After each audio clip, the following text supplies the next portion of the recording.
자, 2020년 5월 20일 국토교통부에서 보도자료를 하나 발표합니다. 2020년 주거종합계획 해가지고 좀 뭔가 제목은 되게 거창한데 내용이 그렇게 중요한 건 아니에요. 그 내용을 보면은 공급을 잘하고 있다 라는 내용 조금 있고, 그 다음에 이제 앞으로 공급도 잘하겠다, 3기 신도시 잘하겠다, 이런 내용들이 있고, 그리고 매번 하는 얘기지만 시장 교란 행위 같은 것들을 적발해서 잘 처벌하겠다, 이런 내용들이 이제 담겨 있어요. 그래서 크게 새롭다기보다는 기존 내용을 좀 다시 한번 이렇게 리마인드 하는 그런 보도 자료였는데, 여기서 이제 이야기해 볼 주제가 하나가 있습니다. 뭐냐면 바로 이 전월세 신고제라는 거예요. 전월세 신고제. 전월세 상한제랑은 다른 얘기입니다. 전월세 상한제는 얼마 이상 못 올리게 하겠다라는 거고, 전월세 신고제는 전세나 월세를 얻으면 국가에 신고를 하라, 이 얘기입니다. 자, 이 보고서에 보면 이런 내용이 있습니다. 임대인과 임차인이 상생하는 임대차 시장 조성 해가지고 임차인 보호 항목에 있는데, 임대차 신고제 도입 이렇게 딱 써있죠. 그 다음에 선순위 보증금 관련돼서 뭐가 있다, 이렇게 돼 있어요. 그래서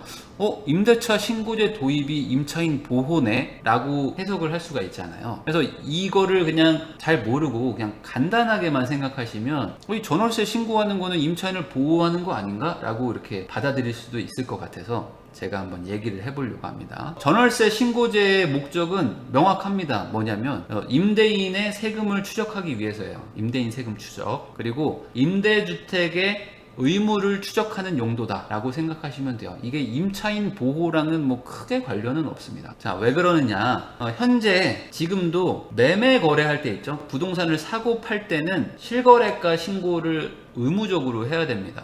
이게 부동산 거래 신고 등에 관한 법률에 이제 정해져 있는데요. 하여간 매매 거래는 다 실거래가가 신고가 됩니다. 그런데 이게 원래는 60일 이내였죠. 그래서 중개사들이 거래를 하고 나서 바로 신고를 안 하니까 실거래가가 안 떠요. 그래가지고 이게 너무 늦게 뜨니까, 거의 2달 뒤에 뜨니까 지금 시세가 가파르게 올라가거나 가파르게 떨어질 때 이 시장에 왜곡이 생긴다. 실거래가가 바로바로 떠주면 다른 매수자나 매도자들이 참고하기 좋잖아요. 근데 이게 2달 만에 뜨니까 이게 좀 시장 왜곡, 가격에 왜곡이 생기니까 30일 이내로 신고하라고 올해 초에 바뀌었습니다. 그래가지고 지금은 다 30일 이내 신고가 돼요. 그러니까 이제 한 달 안짝으로 거래된 거는 다 뜨니까 매수를 할 때 가격을 조금 판단하기가 좀 좋죠. 그리고 매매 거래가 취소돼도 30일 이내에 취소를 하셔야 돼요. 이것도 신고 의무가 있습니다. 그러니까 거래가, 실거래가 떴다가 없어지기도 해요. 그게 거래가 취소되는 거 있죠. 그러니까 판이 깨진 거, 그런 것도 다 신고가 빠르게 됩니다. 그런데 만약에 이거를 허위로 신고한다, 그러면 과태료가 3천만 원 이하 정도입니다. 그러니까 상당히 높죠. 실거래가 허위 신고하지 말라, 이 얘기인 거죠. 그리고 30일 안에 신고를 하라고 했는데 그 기한 이후에 신고하는 경우 있잖아요. 일부러 늦춰서 한다거나 실수로 이러면은 과태료가 500만 원 이하, 그러니까 상당히 셉니다. 그러니까 이거는 거의 다 실거래가 신고를 한다고 봐야겠죠. 자, 그런데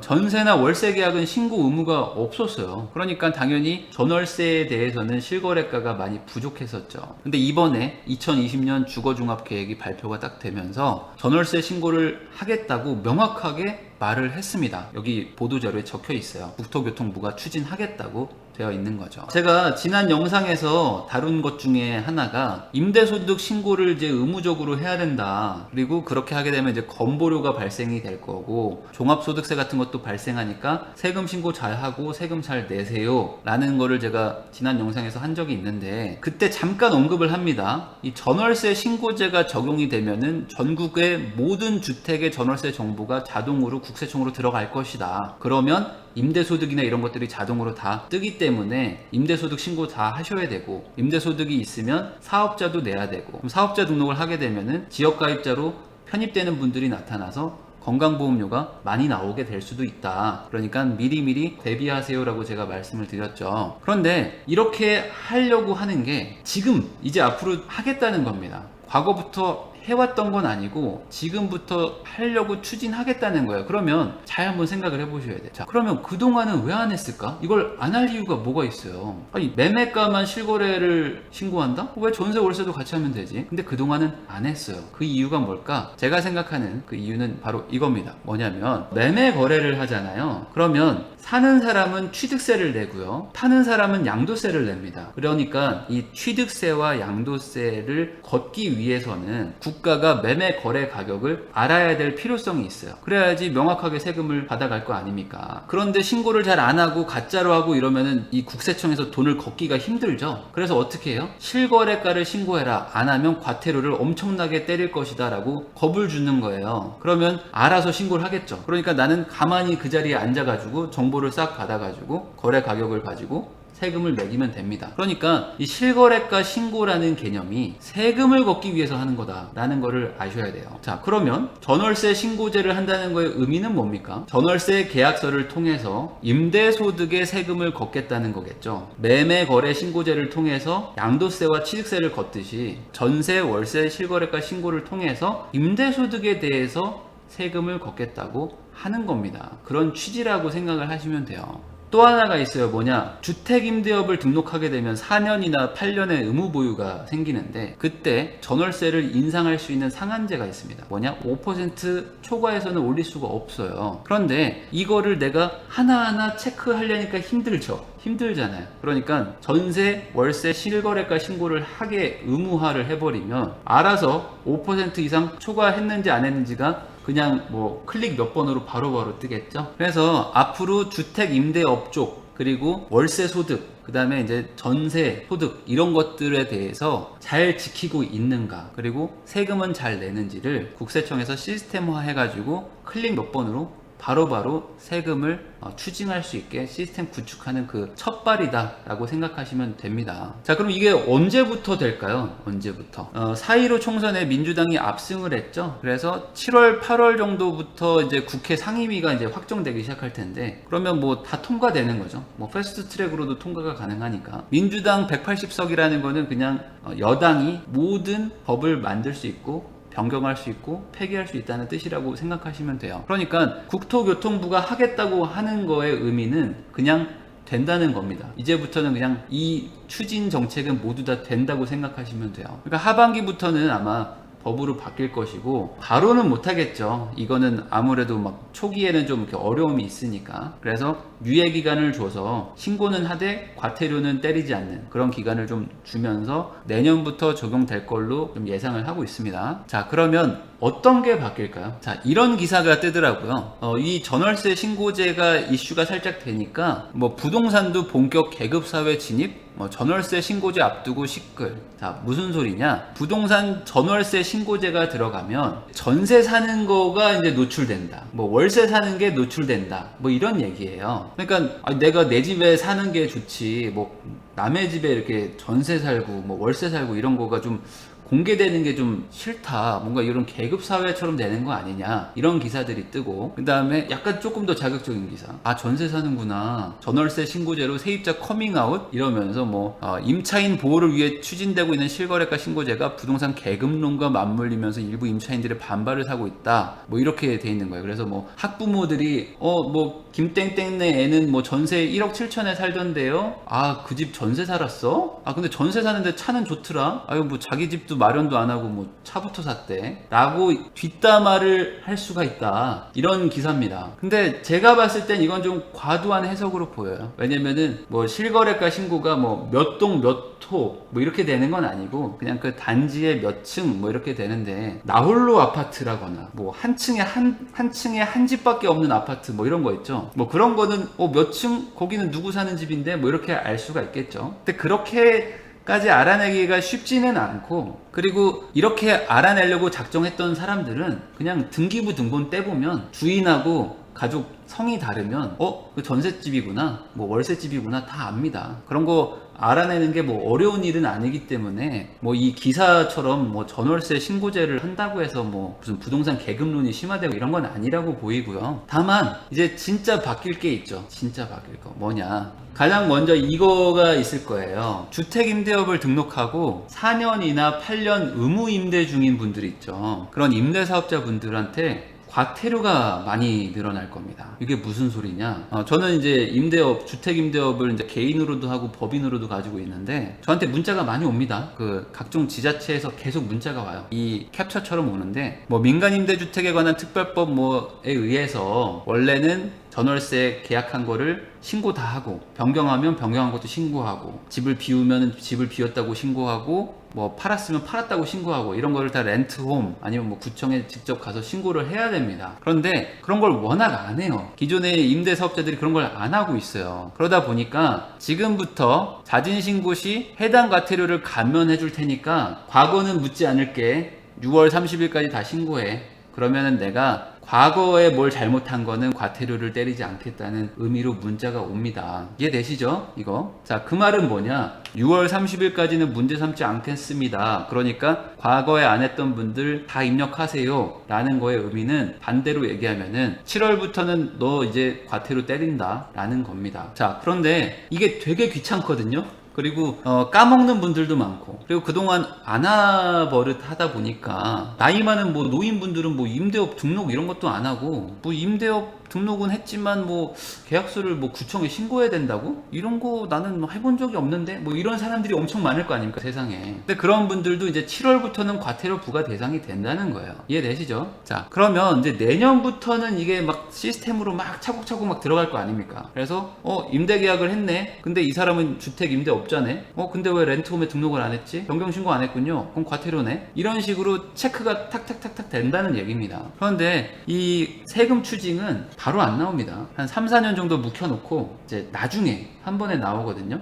업무 효율성도 따지고 뭐 가산세 같은 것도 있기 때문에. 그러니까 지금 이런 거에 대해서 별로 이렇게 개념이 없이 운영되던, 약간 주먹구구식으로 운영되던 주택임대사업자 분들이 많이들 좀 탈세, 뭐 추징 이런 걸로 많이 걸릴 것 같아요. 그리고 임대인들만 얻어맞느냐? 그건 아닐 겁니다. 제가 생각하는 것 중에 이제 하나가 이런 건데, 30대나 뭐 40대 초반? 요즘에 이제 결혼하는 분들, 이 나이가 워낙 좀 늦어졌는데 결혼할 때 그 전세로 많이들 이제 집을 얻죠. 그런데 본인의 능력 대비 좀 약간 고가 전세를 얻는 분들이 꽤 있어요. 근데 이런 분들이 그동안 뭐 어떤 그 실거래가가 아무래도 좀 노출이 좀 덜 되다 보니까 부모한테 뭐 한 2, 3억 받고 뭐 3, 4억 받고 해서 뭐 자기 돈 얼마 좀 해가지고 뭐 이렇게 고액 전세를 살고 뭐 이런 사람들도 있어. 아니면 뭐 부모가 뭐 현금을 좀 줘가지고 어떻게 뭐 좀 보태가지고 뭐 이렇게 전세를 좀 비싸게 살고 이런 분들이 있을 텐데, 이런 분들도 이제 적발이 증가가 될 겁니다. 당연하겠죠. 왜냐면 전월세 신고가 이제 의무적으로 들어가니까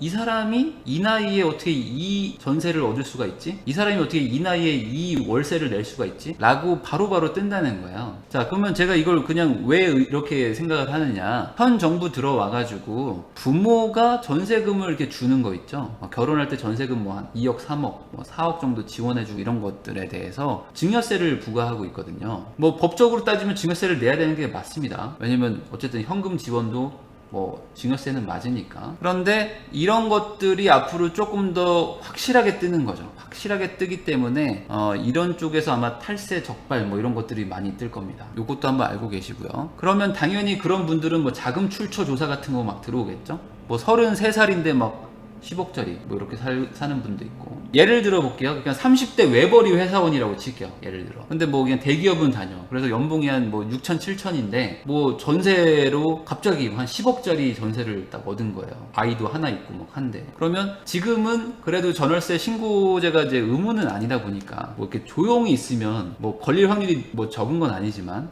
그래도 좀 확률이 조금이라도 좀 낮았다면, 이제는 좀 바로바로 신고제가 뜨니까 어떻게 이 돈을 벌었죠? 어떻게 이걸 얻었죠? 라고 소명하라라고 날라온다. 우리나라 세법에 이게 있습니다. 증여의제라는 게 있는데 뭐냐? 소명이 안 되는 돈 있죠. 소명이 안 되는 돈은 부모한테 받은 증여로 본다고 해요. 이게 우리나라 세법에 있는 기준입니다. 무슨 소리냐? 아니 저기 뭐 홍길동 씨 전세 10억 어떻게 얻으셨어요? 제가요 연봉이 얼마고 어떻게 해가지고요 제가 5억을 했거든요. 그래요? 그럼 나머지 5억은 어떻게 하신 거예요? 저 그게 이러잖아요. 그러면 그 5억은 그냥 부모님한테 받은 걸로 본다. 이런 게 있습니다. 왜냐면 어디서 출처를 알아낼 방법이 없으니까. 그럼 2020년 증여세율이 얼마일까요? 자, 그러면 2020년 증여세율을 보면 1억 원 이하는 10%고 뭐 1에서 5억은 20%인데 뭐 쉽게 생각해보면 그냥 5억이라고 칠게요. 5억. 그럼 내가 부모님한테 5억을 받았다. 그러면 1억의 세금을 낸다. 누진공제 1,000만 원 빼면 9천만 원의 세금을 내는 거죠. 소명이 안 되면 다 징여입니다. 자, 그러니까 이런 부분에 대해서 분명히 이제 탈세 추징들이 많이 들어올 거다. 이 전월세 신고제가 단순히 임차인 보호는 아니라는 거죠. 그런 걸로 하는 게 아닙니다. 자, 그 다음에 이런 것도 있겠죠. 임대소득 미신고자들 있죠. 그 종합소득세 탈세하는 거 다 적발될 겁니다. 왜냐면 임차인들이 얼마에 사는지가 다 뜨니까 이 사람이 나한테 전세를 입금할 거 아닙니까? 그러면 그거를 받았으면은 간주 임대료를 신고하시든지, 뭐 월세를 받으면 월세를 신고하셔야지. 왜 신고를 안 하셨어요? 사업자도 안 내셨네? 뭐 주택임대업도 안 하시고 뭐 아무것도 안 하셨네? 그러면은 탈세죠 라고 하면서 탈세 적발이 늘어날 건데, 종합소득세를 미신고하잖아요. 그러면 산출세액의 20%가 가산세입니다. 그러니까 내가 만약에 세금을 원래 뭐 1,000만 원을 내야 되는 사람인데 1,000만 원을 안 내고 그냥 뭐 이렇게 신고 안 하고 가만히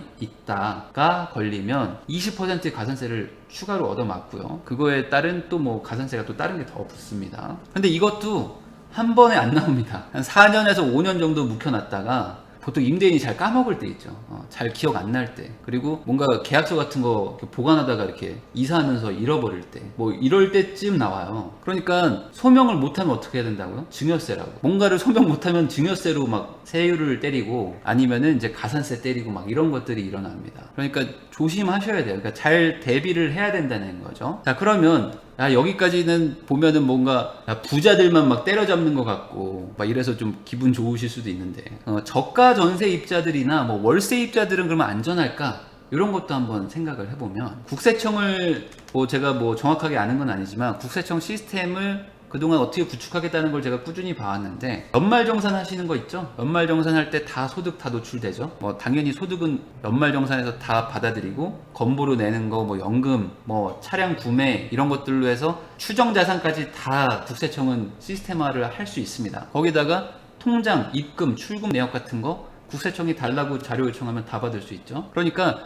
여러분들이 버는 돈, 여러분들이 뭘 사는 거는 국세청이 다 할 수 있어요. 그런데 이런 게 있어요. 뭐냐, 내가 임차인이에요. 근데 내가 월세를 얼마에 산다고 계약서를 쓰고 월세를 살아요. 근데 실제로는 내가 월세를 주지 않고 뭐 아버지가 준다거나 아니면 뭐 다른 사람이 뭔가 돈을 준다거나 뭐 이런 경우들도 있습니다. 그러니까 돈 관리가 투명하게 안 되는 개인 자영업자나 뭐 영세 법인업자나 아니면 뭐 부모님과 뭐 좀 사이가 좋은 뭐 그런 가족이라든지 아니면 뭐 친척과의 어떤 돈거래가 있다든지 뭐 이런 사람들도 있어요. 그러면 이제 국세청에서 너는 월세 계약을 했네. 그러면 한 달에 120만 원씩 내는 걸로 월세 계약을 했구나. 근데 왜 네 통장에서는 120만 원씩 임대인한테 안 나가니? 이렇게 체크가 바로 된다는 거죠. 그래서 뭐 제일 쉬운 게 이제 뭐 부모님이 막 대신 내주는 거 있죠. 이런 것들도 이제 적발이 될 겁니다. 물론 이 세금을 부과할 거냐 안 할 거냐는 이제 국세청 판단이겠지만 어쨌든 그런 대상에 바로 체크가 뜬다는 거죠. 그러면 당연히 증여세 같은 거가 이제 부과가 되겠죠. 그다음에 이런 경우도 있겠죠. 너 작년에 회사 잘렸던데 너 무직인데 이번에 전세 5천만 원 올려줬더라. 너 그거 무슨 돈으로 올려줬니? 라고 물어본다, 국세청에서. 자금 출처 소명하세요. 자, 그런데 너 왜 통장에 출금 내역이 없어? 너 5천만 원 전세 증액해준 거 너 누구 돈으로 한 거야? 라고 국세청에서 알아낼 수 있다는 거죠. 너 혹시 현금 거래하니? 라고 물어보는 거예요. 엄청 무섭죠. 자, 그러면 제가 사실은 프리랜서로 어디서 일을 했는데 그거 5천만 원을 400만 원씩 현금으로 받았거든요. 그래가지고 그걸로 증액을 해드린 건데. 그래? 그럼 너한테 준 회사 어디니? 라고 물어볼 수 있는 거예요. 그래서 상대 회사 찾아내가지고 적발도 할 수가 있다. 그러면 이제 여기까지 보신 분들 중에는 이렇게 얘기하는 분들도 있을 겁니다. 이제 투기꾼들 꼴 좋군요. 뭐 부자들 이제 꼴 좋군요. 이제 다들 맛 좀 봐야죠. 그 다음에 이제 이런 거는 정의로운 일입니다. 그러니까 정부를 응원합니다 라고 말하는 분들도 분명히 있을 겁니다. 뭐 이게 틀린 얘기는 아닙니다. 왜냐면 그동안 탈세하던 거를 밝혀내고 그거를 세금을 걷는 거는 국가가 할 일이죠. 당연히 할 일이고. 제가 지금 뭐 극단적으로 얘기한 것도 있겠지만 저런 일들이 이제 국세청에서 마음만 먹으면 할 수 있는 거예요. 어려운 일이 아니니까. 모든 자료는 다 있으니까. 자, 그런데 이렇게 욕만 할 분들도 요거를 한번 알고는 넘어가셔야 돼요. 뭐냐, 제로섬 게임이라는 게 뭔지 아십니까? 제로섬 게임 뭐냐면 뭐 A, B, C가 있다. 근데 여기서 돈이 이렇게 돌아다니잖아요. 그러면은 누구는 돈을 벌면 누구는 돈을 잃어야 된다는 거예요. 그게 제로섬 게임입니다. 근데 지금 이 세금에 대해서 제로섬 게임은 어떻게 돌아가냐면, 임차인이 임대인한테 뭐 돈을 주죠. 그러면 임대인은 정부한테 뭔가 세금이나 이런 걸 내는 그런 구조가 되죠. 그러면 정부는 뭔가 임차인한테 어떤 뭐 혜택을 준다 뭐 이런 식으로 지금 가는 겁니다. 그런데 사실상 이 정부가 임차인한테 혜택을 주는 거는 소수만 돼요. 소수. 다수의 임차인들한테는 어떤 뭐 특별하게 혜택을 줄 수는 없죠. 세금이나 이런 게 부족하니까. 그러면 지금 이렇게 정부가 돈을 더 걷겠다는 거잖아요. 돈을 더 걷겠다. 그러면 이 상황에서 갑을병정 아시죠? 그러면 어디가 갑일까? 당연히 정부가 갑이 되겠죠. 왜냐면 정부는 임대인한테 세금을 걷어갈 권한도 있고 힘도 있으니까. 그러면 정부가 임대인한테 돈을 걷어간다면 임대인은 그냥 돈을 내고만 있을 것이냐, 정말 그렇게 될 것이냐. 임대인은 을이 되겠죠. 그렇지만 을 밑에 병도 있을 수가 있습니다. 그러니까 정부가 돈을 걷어간다는 것, 그럼 결국에 제로섬 게임이라고 치면 임대인도 임차인한테 달라고 할 수밖에 없습니다. 맞죠? 그동안은 세금을 안 걷어갔으니까, 갑이 가져가지 않았으니까 임대인도